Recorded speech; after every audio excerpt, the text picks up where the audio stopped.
Welcome back to Between Bells. A new podcast is taking investigative journalism to a whole new level. Waiting for Impact is a classic Where Are They Now story that looks into what happens to the careers of the 90s R&B group Sudden Impact. The boy band disappeared just as soon as they hit the scene in 1991. The 10-episode limited series is hosted by MTV VJ of the 90s and early 2000s, Dave Holmes. Let's take a listen. They point at the camera. They point at you. Like, are you ready for Sudden Impact? I couldn't wait to see what Sudden Impact was going to do next. What they did next was disappear.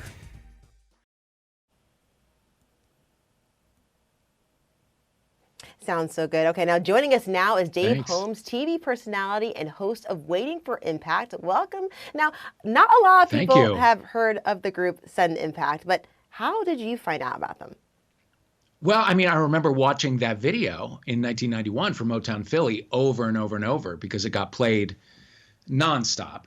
And you get that moment of Sudden Impact. And to me, it felt like a teaser trailer, like you're at a movie theater and, you see a 3-second teaser for a big movie with all your favorite big stars, and then the movie never comes out. So you're left like thinking, what happened? And it just was always in the back of my mind. And it was one of those stories that I wanted to explore. And, the world of the podcast gave me that opportunity. Okay, You described it as a where are they now? It's kind of more where were they then? Because we never really saw anything. And I always suspected something interesting had happened, and I was right. Okay, I'm too excited about this. So speaking of podcasting, now, what inspired you to kind of go on that route? What about podcasting for this story seems so interesting for you? Well, it's, you can kind of take it wherever you want, which is really exciting. You can make as many episodes as it'll bear. You can make them as long as you want. You can kind of take your time with the format. It was kind of just the right medium for a story like this. I'm an editor for Esquire as well. It was a little bit too long for a magazine piece. I don't know that there was enough. I didn't know whether there was enough story there for a book. There probably is. But a 10-episode podcast was kind of just right. And you know what? Everyone is so obsessed with the 90s right now. Why do you think that's the case? And you know what? If this was out today, I guess if they disappeared today, how do you think social media would be following it?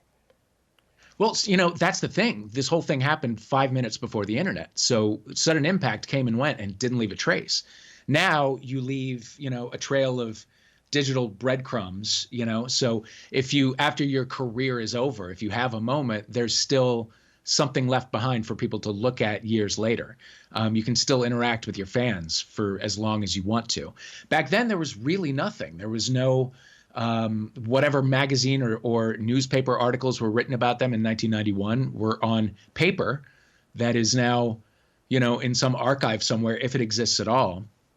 I think people are sort of eager for that time in the 90s before the internet kind of broke us, and it broke us up into a million little kind of micro markets, and it pulverized our attention span. And, it really changed our culture. But 1991 was a time when, big was big. Boys to Men were huge. They broke their own record for longest running #1 single 3 times in a row. They were like, multi-platinum, massive in a way that very few people are anymore.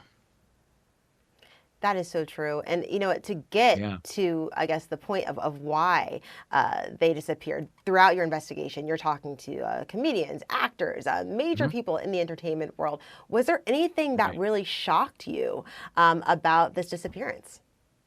Well, I mean, the thing is, we only saw what we saw. We saw that 3 seconds in that video.